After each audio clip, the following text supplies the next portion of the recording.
J'ai fait une confession. Pendant que mon coach parlait, j'ai dit, ce sont des choses que je suis, ce sont des enseignements que je suis.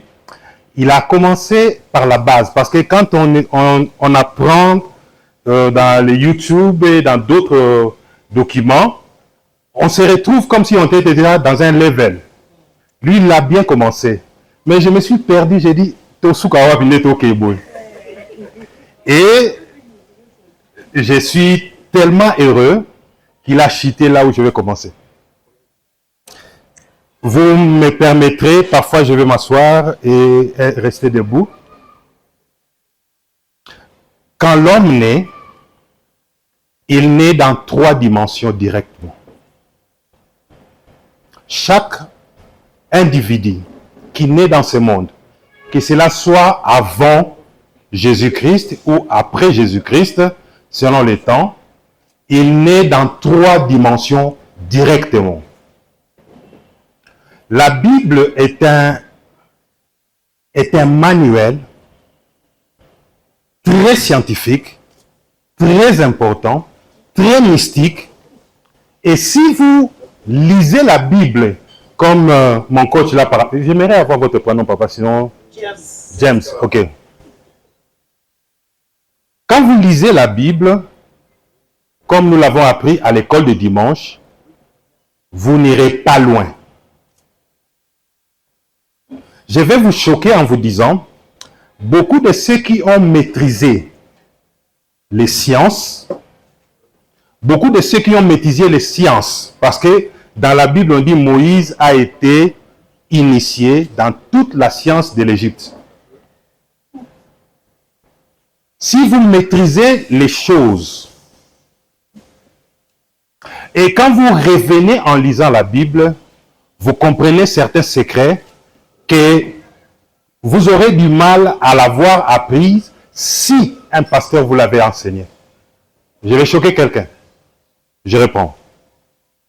Lorsque vous avez été au pied, où vous avez eu des problèmes comme nous autres, vous avez été amené dans des différents lieux pour que vous appreniez ou pour qu'on vous délivre.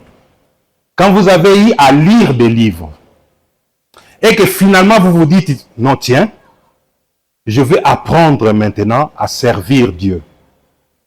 Vous lirez la Bible pas de la même façon. Nous disons que l'homme, quand il naît dans 3 différentes dimensions directement. Je vais parler sur les 3 mondes. Le monde céleste, le monde terrestre et le monde souterrain. Nous avons un modèle, c'est Jésus-Christ. Jésus-Christ est né, pendant qu'il naissait, nous avons 3 révélations de lui. Les anges parlent de lui. Luc chapitre 2.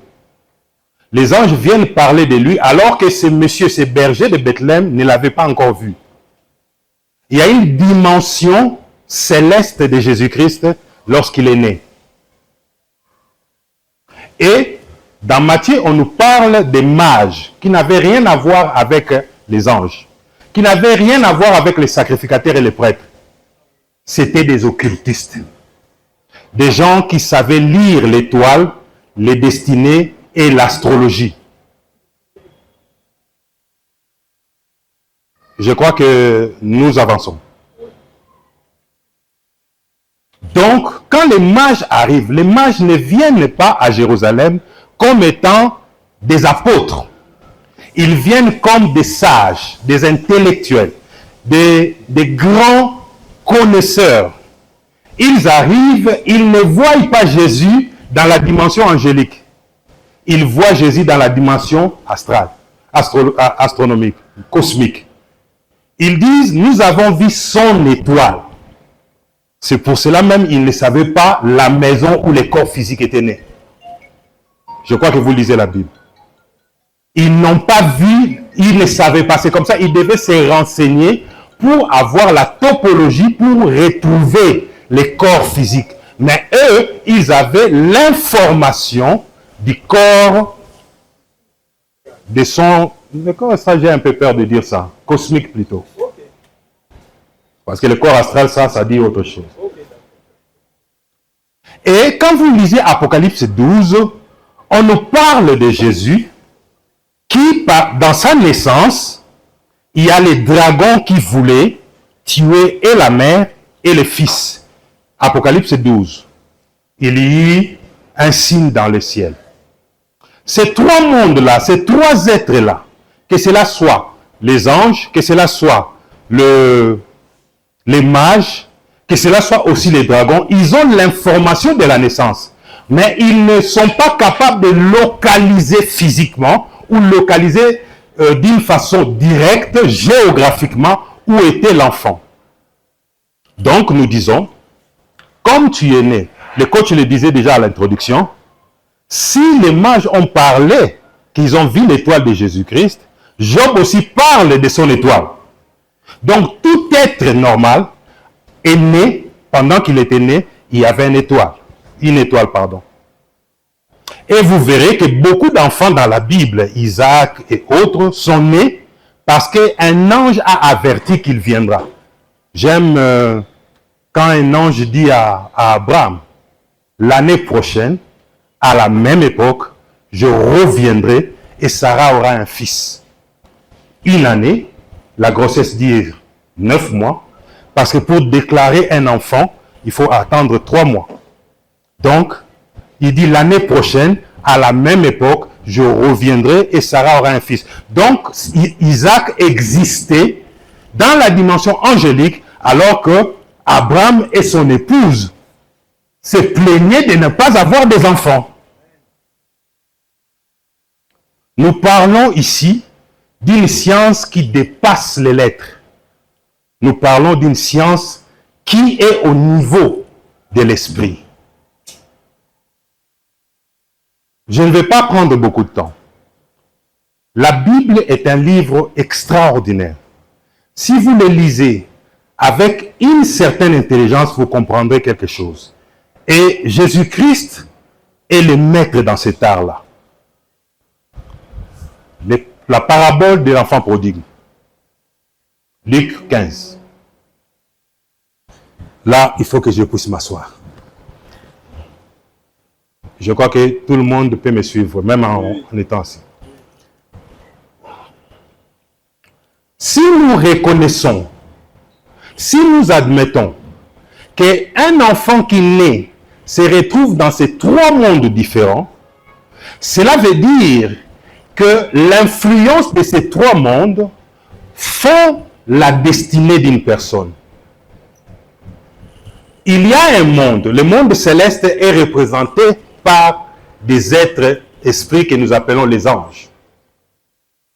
Quand vous êtes né dans ce monde, il y a des anges qui ont célébré votre venue. Vous n'êtes pas n'importe qui. Vous êtes un esprit, un Dieu. Et quand Dieu décide qu'un être humain naisse sur la terre, les anges sont dans la joie. Et c'est comme ça qu'il y a des anges spécifiques pour la vie de chaque personne. Je crois que c'est le coach qui a dit, plus vous grandissez et que vous commencez à penser avec vous-même, certains anges se retirent. Pourquoi? Parce qu'ils sont des êtres qui aiment bien attirer l'attention ou alors des êtres qui aiment bien qu'on puisse faire attention à eux. La spiritualité d'une personne permet à ce qu'il attire plus d'anges ou plus d'esprits, comme on peut le dire. C'est comme ça que nous venons maintenant dans cette deuxième dimension concernant Luc chapitre 15, à partir du verset 14 jusqu'au verset 20. Nous parlons toujours de ces trois mondes, d'accord? Nous avons un monde céleste, nous avons un monde terrestre, nous avons un monde souterrain. Mais sur le plan spirituel, ce n'est pas un monde céleste dans le sens propre du terme. C'est-à-dire que ce n'est pas un monde. Nous avons par éducation, nous avons appris à prier en levant les yeux. Mais la Bible dit, Dieu est avec vous. Dieu est en vous. Normalement, nous devions prier comme ça, en étant conscients de qui on est. Plus nous lèverons les yeux au ciel dans la prière, nous découvrons en fait qu'il y a un Dieu éloigné de nous, un Dieu inconscient de nous, un Dieu qui n'est pas père, mais qui est un chef. Parce que dans la hiérarchie, le chef se trouve toujours en haut. J'ai jamais vu mon fils me regarder, parce que vous êtes père, je crois. Et quand vous parlez à votre enfant de 2 ans, moi j'ai l'habitude de m'accroupir un peu. Et Dieu n'a jamais été debout, éloigné sur son trône quand il parle à son enfant. C'est phare. C'est comme ça que quand nous disons les mondes célestes, ce n'est pas sur le plan physique des termes, mais sur le plan élevé. Et dans ce monde-là, nous reconnaissons des êtres, comme nous avons appris, des êtres qui sont en fait proches des hommes, mais mieux que les hommes sur le plan physique. Dieu nous a fait des peu inférieurs à eux, des peu. C'est-à-dire que les anges sont en effet des êtres qui nous sont proches, alors très proches. Un spécialiste dans la géologie a dit « Les anges sont plus proches de l'homme que l'âme est proche de son esprit ».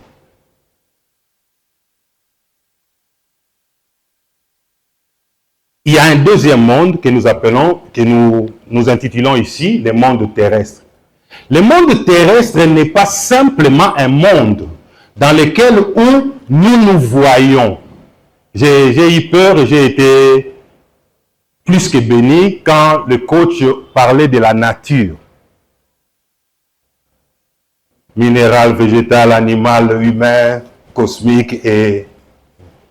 Dans la nature, dans le monde terrestre, nous vivons les archétypes. Ce sont des réalités, des entités, des êtres qui, en fait, comme votre aïeux, votre ancêtre, un être qui, en fait, vous oblige ou vous oriente dans le schéma de votre destinée. Quand vous vous regardez, vous ressemblez soit à votre mère, à votre père, mais si vous fouinez encore, vous verrez que votre mère ressemble à... Votre arrière-grand-père ressemble à... Et c'est ce lien-là qui fait qu'il y a maintenant des entités, des êtres spirituels qui gèrent le monde terrestre. Et là, nous avons vu, les mages en ont la connaissance. Troisième, c'est le monde souterrain. Ce n'est pas aussi un monde physiquement souterrain sous la terre. Non. C'est à cause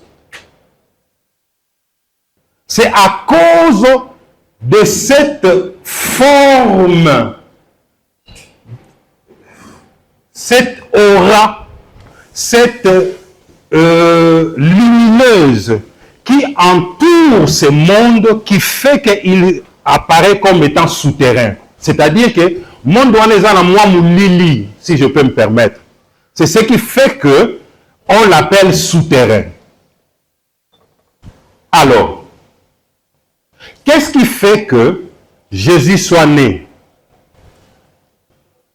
à la fois vu par les anges, par les mages et par les dragons ou les hommes? C'est parce que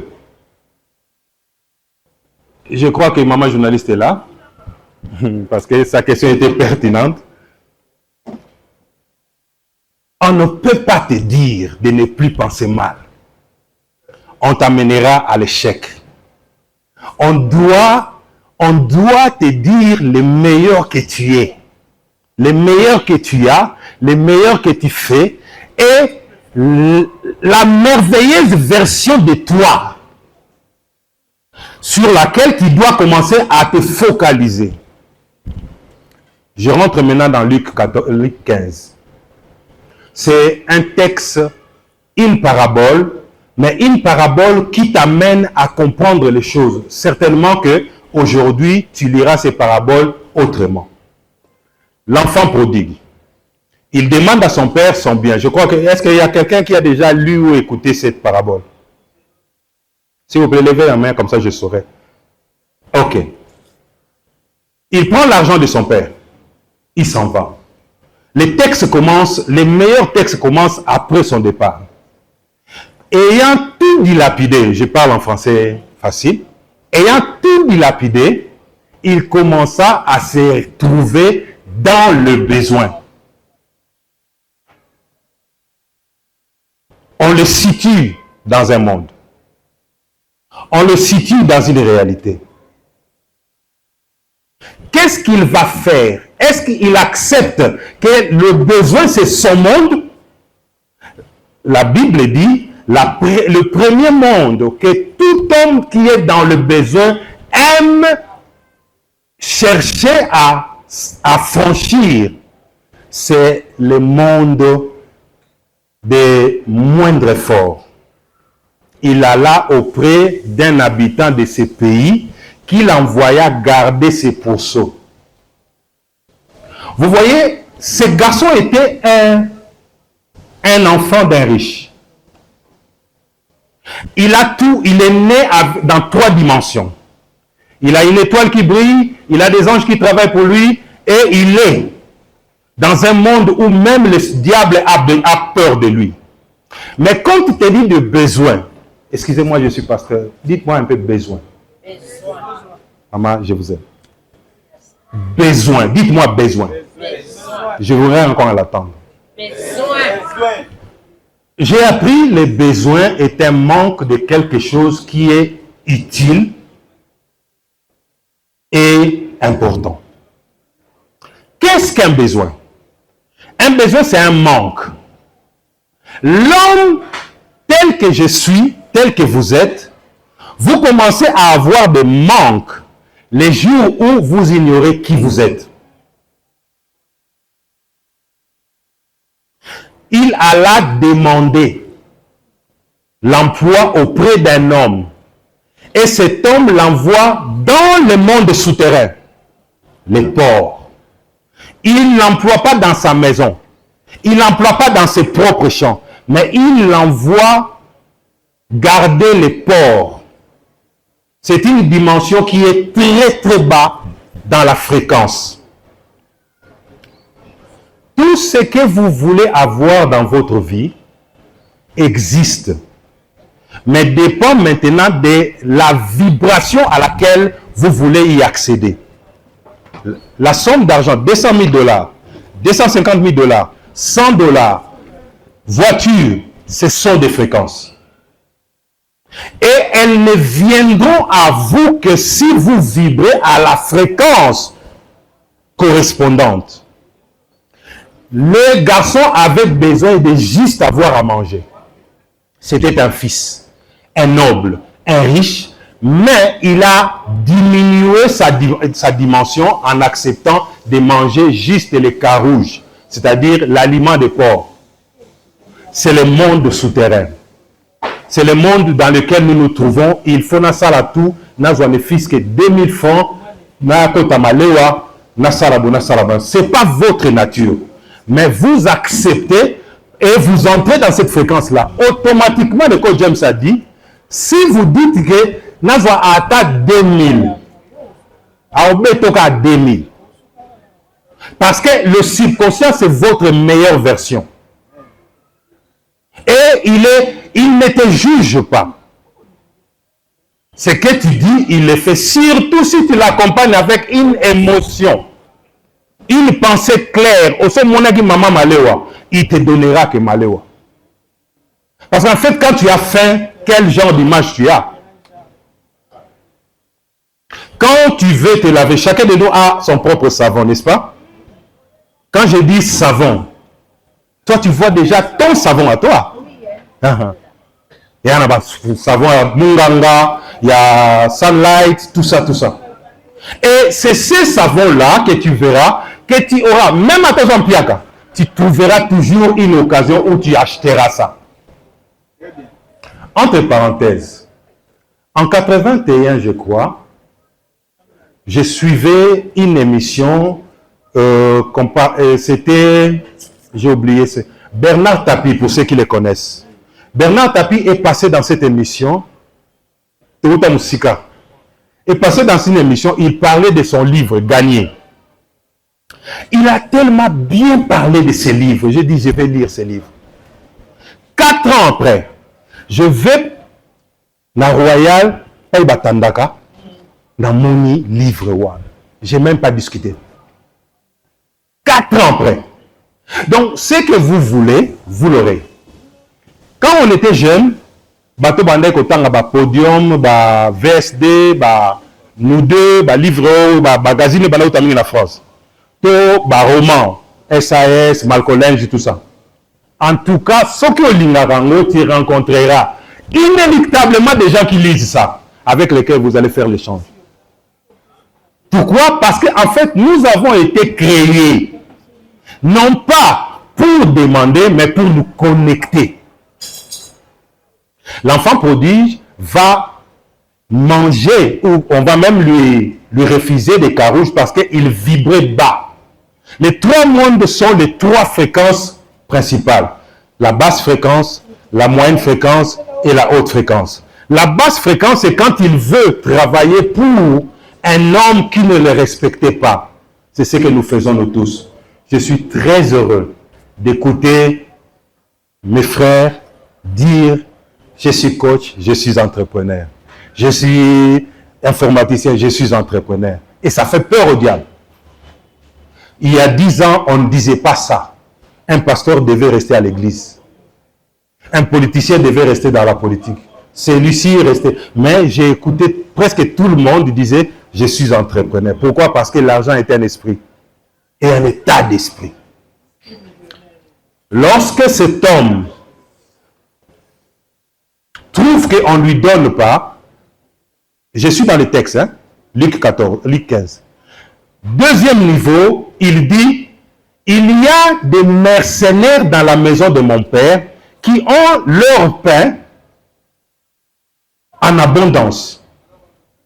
Les mercenaires ne sont pas des fils. Mais il a commencé à envier les mercenaires à cause de ce qu'on lui proposait. Deuxième dimension, deuxième fréquence, deuxième monde, le monde terrestre. Là où tout le monde voudrait être millionnaire alors qu'il y a possibilité d'être milliardaire. Là où tout le monde voudrait acheter Etati, bébé Etati, bébé Etati à Thompson T. Etati à Lupango, 5 mètres, 7 mètres, et on s'est dit propriétaire, on est heureux pour ça. Non. Il y a un sentier, hein? Il y a un alouami, il y a un tepo, donc, il y a ma parcelle à 18 maisons, je crois, 18 parcelles, qui se vendent à 1 million, 1,5 million. Et Tatinanga, on a vu qu'à 50 000. Et c'est comme ça, même un coach, un entrepreneur ouest-africain disait, pourquoi tu n'as que 50 000 $, tu vas acheter une parcelle. C'est pour générer quoi? Et j'étais choqué quand il expliquait. Il dit non, il ne faut pas travailler cet argent. Et ce garçon dit, les mercenaires chez mon père, ils ont du pain en abondance. Est-ce qu'il était destiné à un pain? Et troisième dimension, pour ne pas monopoliser la parole, il dit, je vais aller chez mon père, je me lèverai, j'irai vers mon père, je dirai, Père, j'ai péché, je viens vers toi, fais de moi ce que tu veux. Et le père lui donne un veau gras. 3 dimensions de nourriture qui correspondent à chaque monde dans lequel vous vous trouvez. Il y a le monde des carreaux, c'est-à-dire la nourriture des porcs, qui en fait correspond à la basse fréquence. Et ce sont tes minds qui t'amènent à pouvoir accepter cela. Il y a possibilité aussi d'aller plus haut. Et cet enfant est passé encore en disant, les mercenaires dans la maison de mon père. Être mercenaire, c'est vivre pour des gains, pour avoir un salaire, pour réaliser quelque chose. Mais en rentrant en tant que fils, cette même Bible nous dit que son père n'a même pas écouté ce qu'il a dit. C'est ce que le coach James nous parlait sur la gratitude. chaque fois que vous avez un besoin et que vous vous mettez à rendre grâce à Dieu pour les besoins pour lesquels il avait répondu, vous poussez Dieu à pouvoir faire la même chose pour que vous soyez en constante gratitude. Mais quand tu commences à te plaindre, parce qu'en fait, quand vous lisez les épîtres, Paul ne se plaint pas trop. Quand il commence les épîtres, je rends grâce à Dieu. Je rends grâce à Dieu. Cela ne veut pas dire que nous avons oublié qui nous sommes. Quelles sont les difficultés que nous encourons. Les difficultés que j'encours, ça ne me définit pas. C'est l'invisible qui me définit. Il y a des basses fréquences. C'est quand tu te lèves le matin, tu te dis, waouh, je dois payer mon loyer.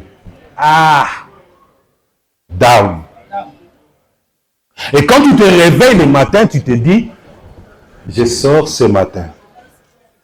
Je suis un Dieu. Tout ce qui va se connecter à moi sera béni. J'apporte la bénédiction qui va changer quelqu'un. Est-ce que vous avez parlé de votre problème?